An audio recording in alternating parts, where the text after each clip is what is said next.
battle with Kung Fu Eddy. He will fight you to the death.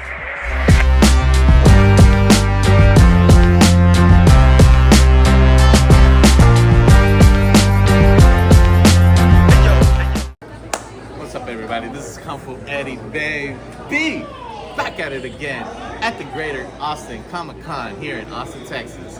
Thank you so much for inviting me. I can't wait to explore and see so many cosplayers, celebrities, even vendors, see what they have. I still gotta look for my comic books.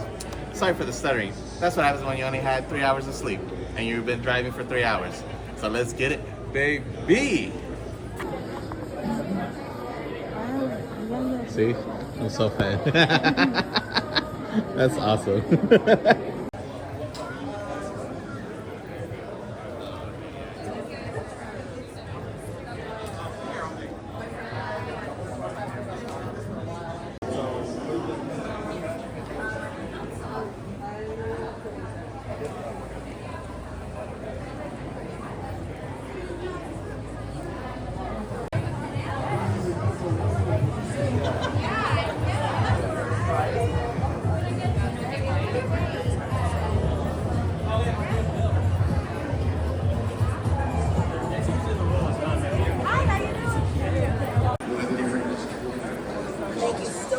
Taking a picture with me.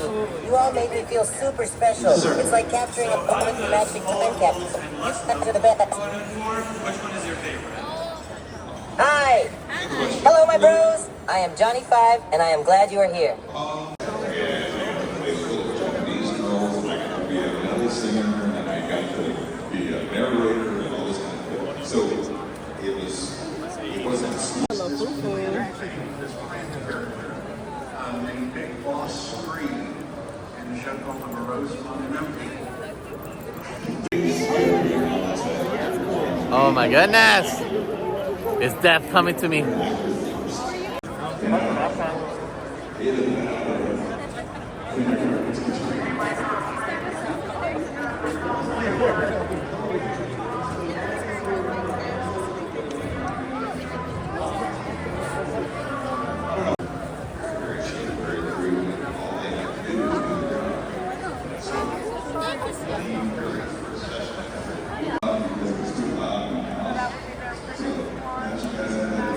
I got Superman, Hulk. They even got the WCW ones. Oh, the 18. You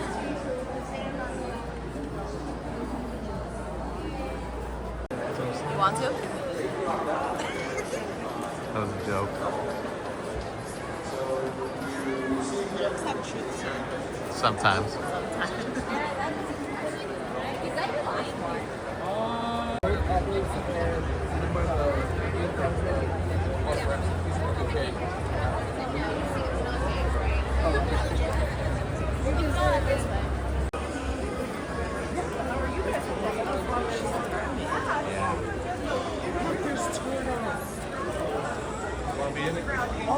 Hello? Is the camera making you shy? Can you say hello?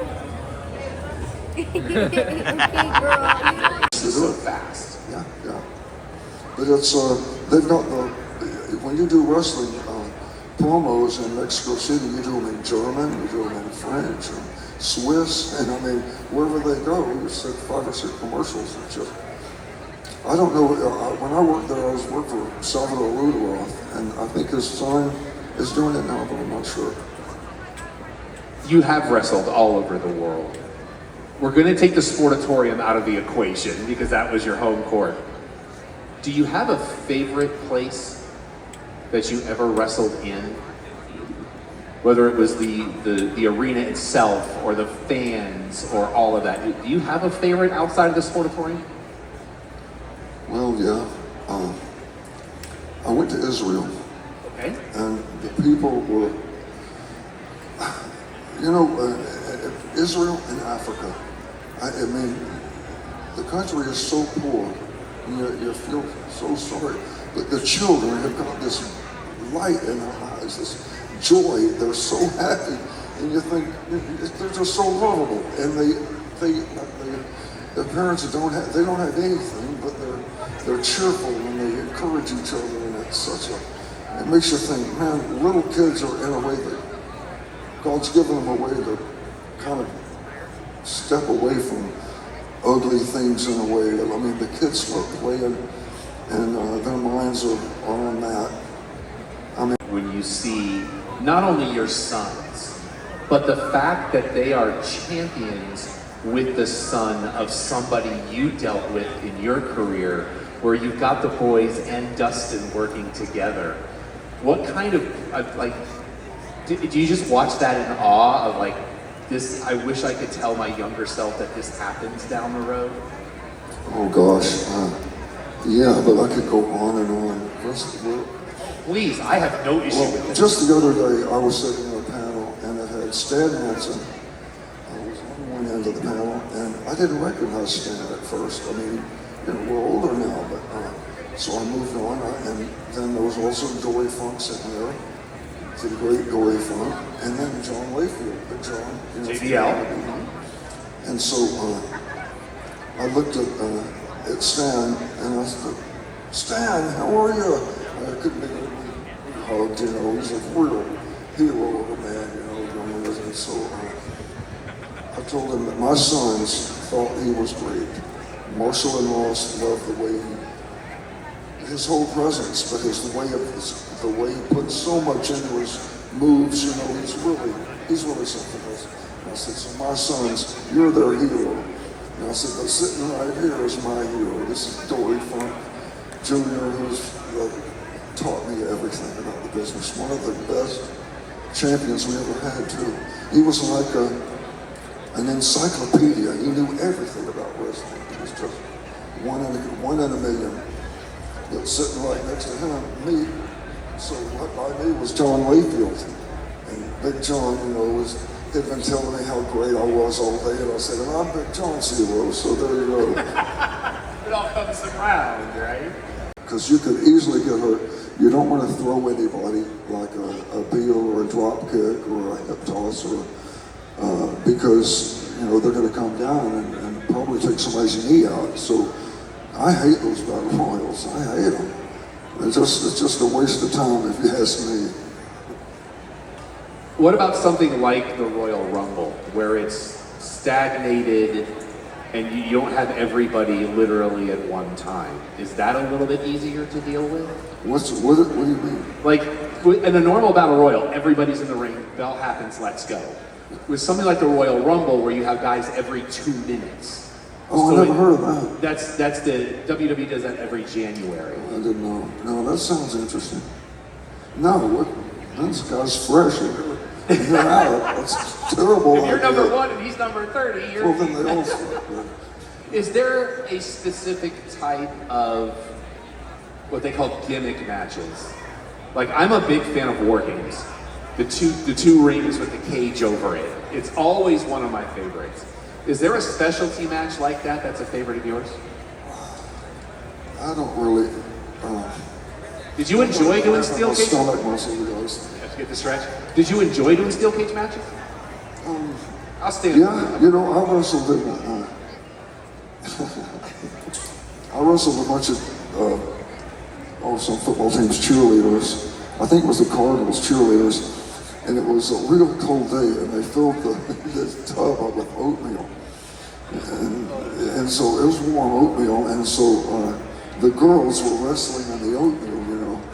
And so it was a Quaker Oats thing or something, and so Quaker Oats sponsored the event. So I had this big sweater on, but the director wanted the girls to pull me in it, you know, and then jump on top of me.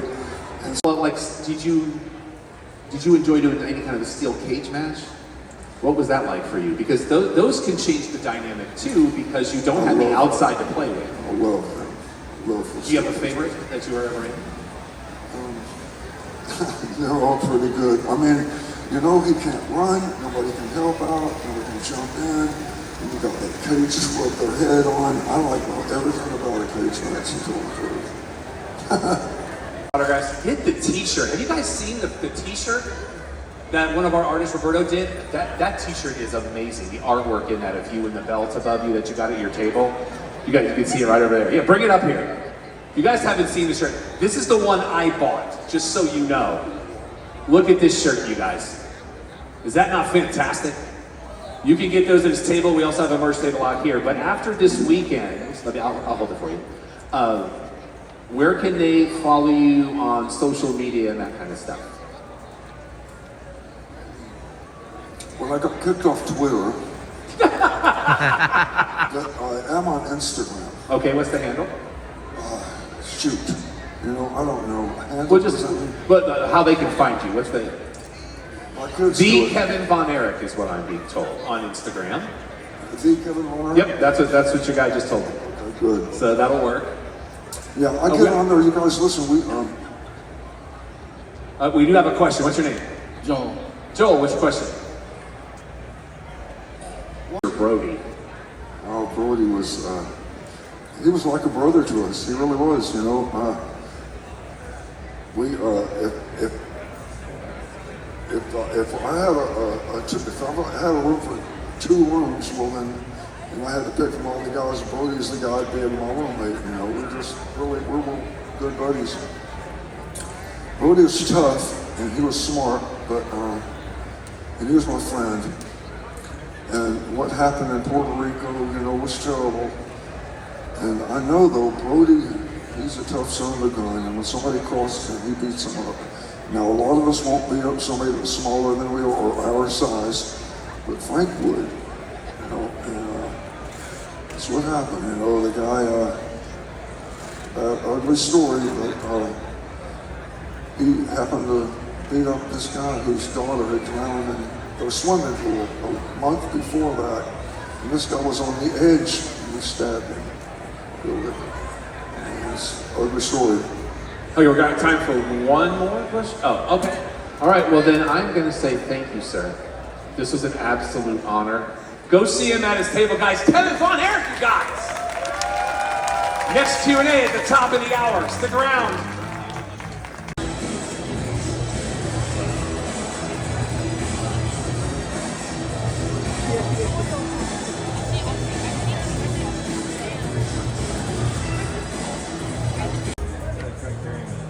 No, he was like motorized. Stefan. How y'all doing? Good, how are you? Good.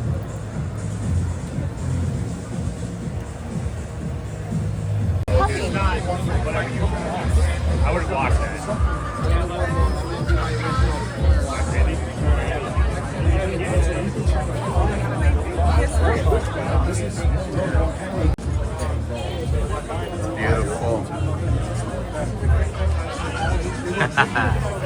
On screen for the sequel. I'm not kidding. I was like super excited about that when that was coming out. Ken, you also do the stunt performances, and you also got to be a turtle and also a foot ninja. How did that work out? How do you get to work both sides? Ever since I was 13 years old, I wanted to be an action hero in the movies. I was doing martial arts. I was studying Bruce Lee, Jean-Claude Van Damme. You can read all about it in my book, Teenage Ninja and Mutant Turtle, Becoming the Real Raphael, available for $10 on Amazon. But and I wrote this for Comic-Con fans and stuff, so check it out. But when I was 13, Raphael, I'm sorry. I was talking to my wife at the time. I was like, it's got to be that line. That's got to be. You did great, and thanks for prompting him. The guy that was Raphael in the scene in Central Park, you guys know when Raphael meets Casey Jones, he goes, cricket, you gotta know what crumpet is to understand cricket. Well, when Raphael fell in the trash can on that scene, the guy that was Raphael broke his nose, and they needed a new Raphael to wear the costume, and so I got promoted from foot soldier to Raphael and spent the rest of the movie kicking butt. Okay. James, so going into this movie, James is the only one who has had a major. No, seriously though. Rob. You've done a bunch of stuff. It's okay. He hates it when I do this. But the thing is, like, when you walk, like, okay, it was another job. I get it. Okay, that's awesome. But also, you walk onto that set with knowledge that almost nobody has. And is there a bit of like, oh man, I kind of wish I was working on that movie? on the other one, you know the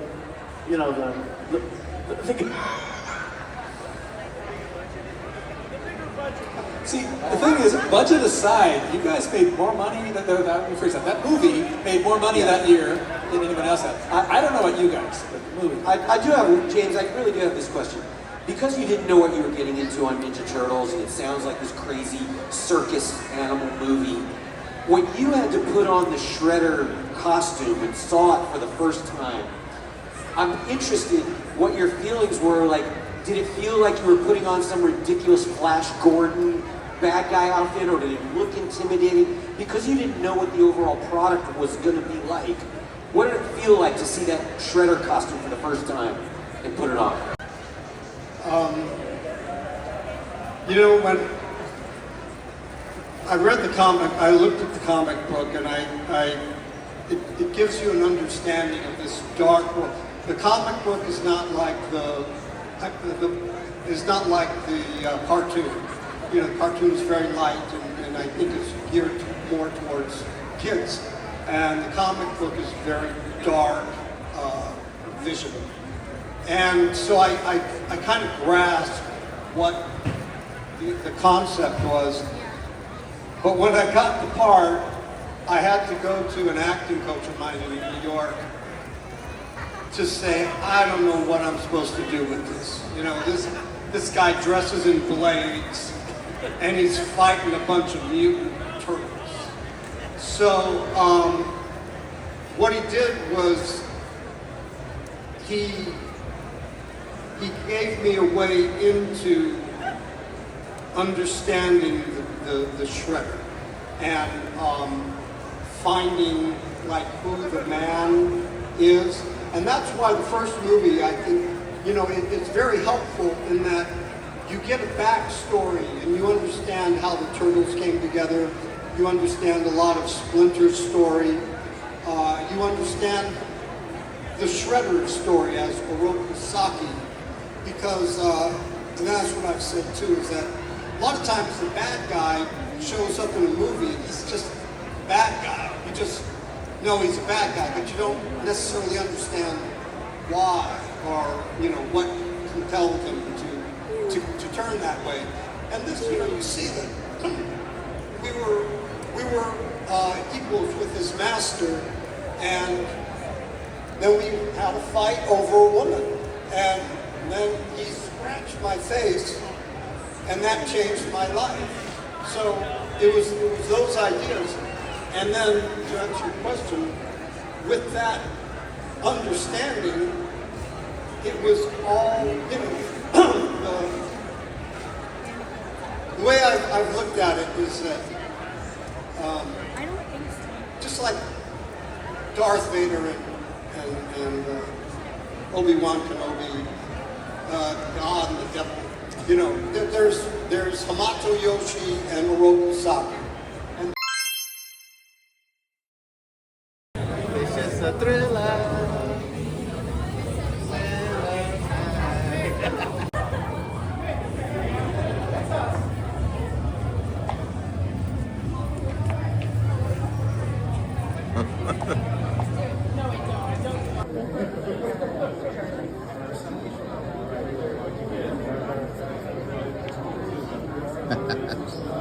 That's awesome.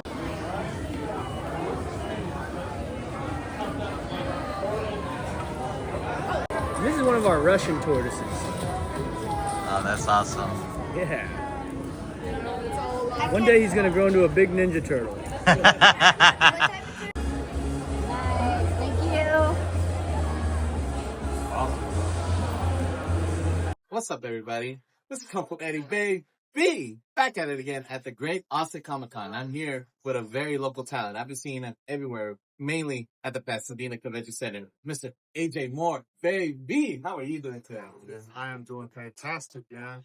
Dude, I've been seeing your work everywhere, all over Texas, and it gets to the point that we see each other every single convention, every single convention. But before we get to that, what inspired you to create all this art? What gave you that motivation to become an artist?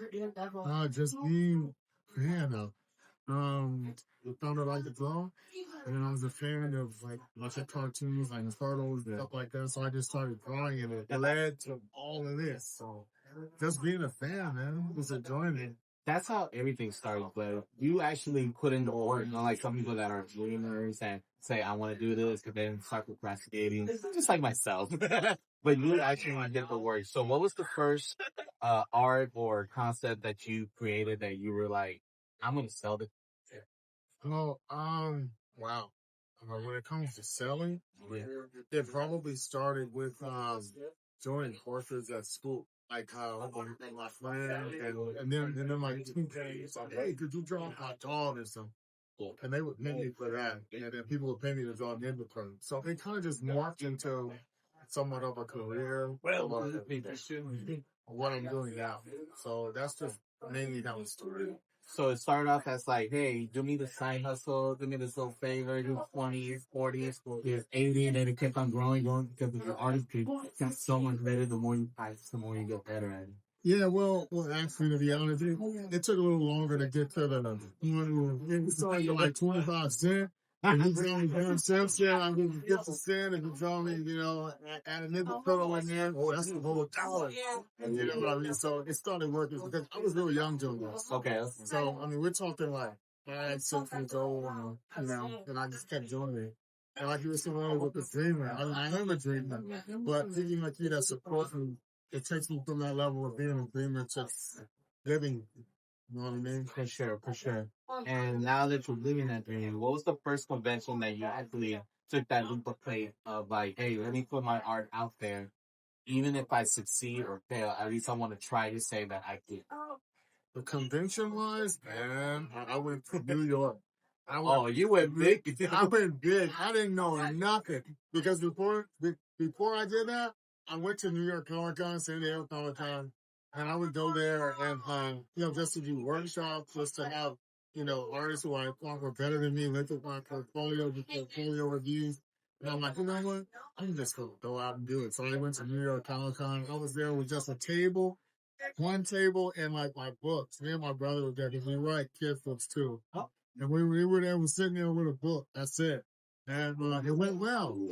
And then I went to all these other conventions. So, Dude, that's awesome. The first one, I wouldn't pinpoint when, but it was actually the first time I saw you was at the Pasadena Convention Center for a Fitterman Club.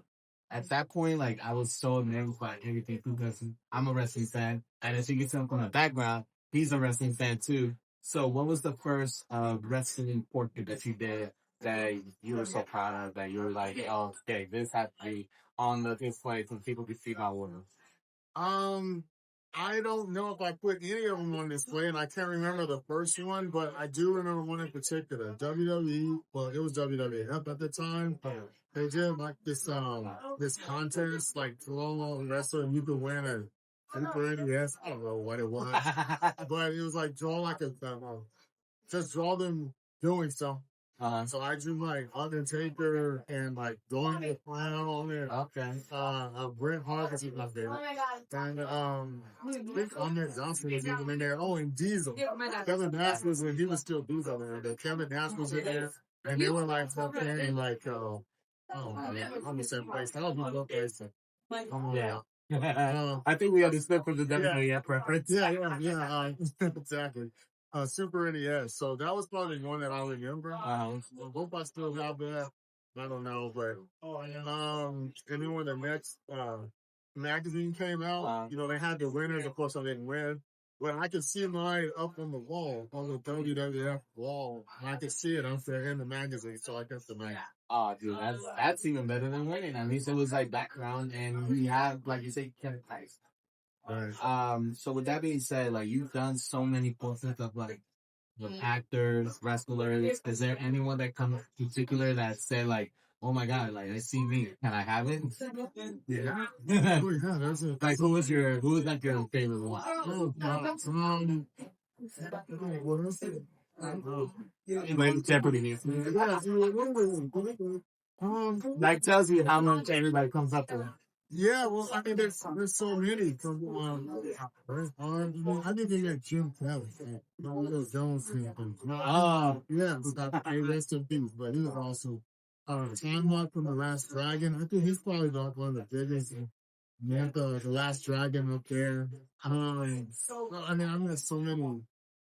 Brendan Brazier came up to my table and talked to me, y'all. That was cool. Because I have a picture of the mummy. I do, man. David Tennant. Countless wrestlers. So I don't know who to put one. I know Brett Arnold my favorite, so maybe Brett. Oh, it does sound like Brett. Because again, it goes to show you like how many people appreciate your work because you can't even think about one. Because you have so many good memories that each of them deserves that one of them Hall of Fame.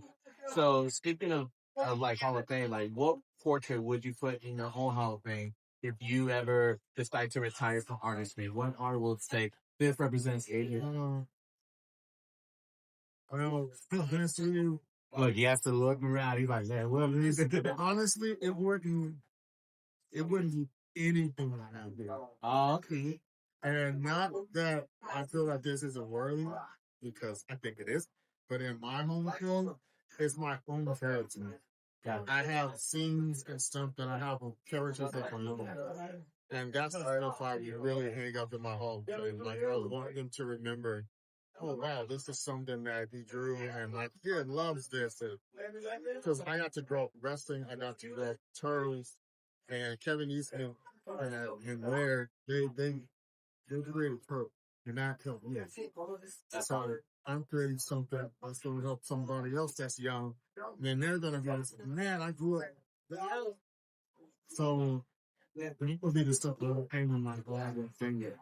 It's my own place. Well, that's awesome. And to finish up with like rapid fire questions, what is one of your favorite portraits that you feel like the audience didn't get or didn't understand and didn't watch? Oh, well. But you want. Oh, well, man. I mean, I did one of, Uncle Gordon. The audience didn't know about that one. I didn't, yeah. But, I mean, they got, I think I mean, yeah, I mean, I'll have to go with that because most of the before, because everyone knew who they were. Yeah. So it was, Man, it is what it is. And it's the opposite of that. What is something that you didn't like and you could create it because the audience absolutely loved? That's hard to say because I really try not to call things that I don't like. The only thing I can say was things that I've done for some studios, which I can't name. Yeah, that's all right. It's all right. But everything else, everything you see there, from wrestling to Inuyasha to Hell of a Boss, if I can rock with it, I draw it. If I don't, I'm not feeling it. I don't really care for it. It's time for me to good at things out. Yeah, and you're gonna see it. You're gonna see it, man. Like something that I don't like, you're gonna look it up. And say, that was kind of cool. He must not like it. That's what I'm always because I have to be cool. Like I love Turtle, first anime of the 18. Wrestling. And then the Last Dragon, Bruce Lee, Roy, everything. But if I'm not feeling it, then it's gonna be a struggle. It's gonna take me a lot longer. Being back to your other question, something that I'm very proud of.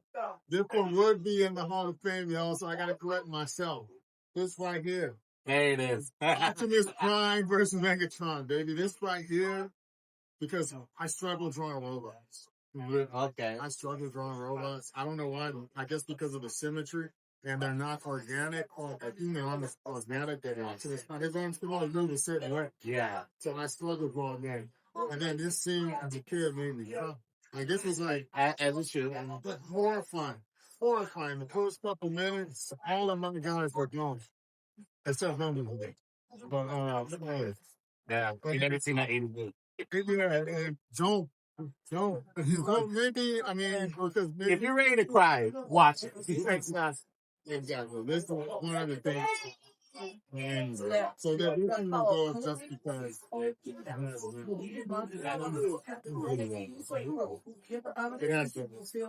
Dude, that's awesome, man. I appreciate your time, man. And you finish it out? What's your social media and where people can find you and where people are going to it? Look for me, artist AJ Moore. You have to put artist AJ Moore. So you absolutely sort of share that to the top of everybody but me. So artist AJ Moore, that's on Instagram. That's the one that I most use. And Facebook, you can send me a message on there, but I'm never on there. So, but IG is the main one. Artist AJ Moore. And that's my website. So enjoy, y'all. All right. Thank you, AJ, for talking to Uncle Eddie, baby. And we're out.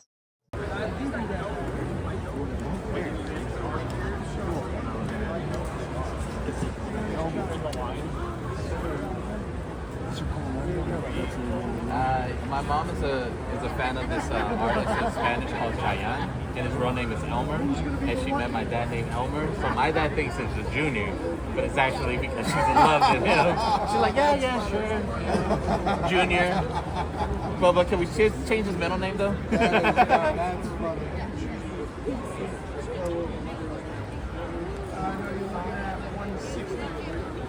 And then one thing I found out about my name is like one of the deadest names in the 19th century, so nobody names their boys Elmer anymore. So now it makes me want to do it out of revelance, even though I probably would like, man, it's gonna get cool. That looks great. It looks amazing now with your signature.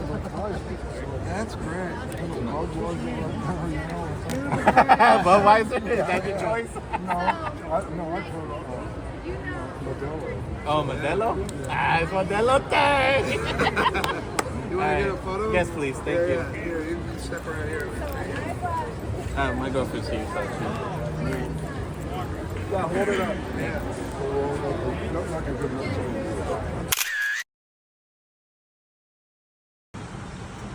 All right, Kung Fu Eddie finishing off at the Greater Austin Comic Con. I'm kind of nervous right now because I got to chug 10 shots of this orange cream Coca-Cola. And I'm kind of nervous, but I'm still going to do it because, you know, I like free stuff and I like to earn it. Ready? All right, ready, set, go. All right, we're at 15 seconds. Easy. Blazing. 10 seconds. 5, 4, 3, 2, 1. Oh my God, you barely made it, dude. Congrats. You see, I wanted to be a little cocky. I was like, let me get that last one. Look at that. I just stacked them nicely perfect for you. Look at that. Swag. Thank you guys so much for tuning in for Kung Fu Eddie, baby, at the Greater Austin Comic Con. And we are out.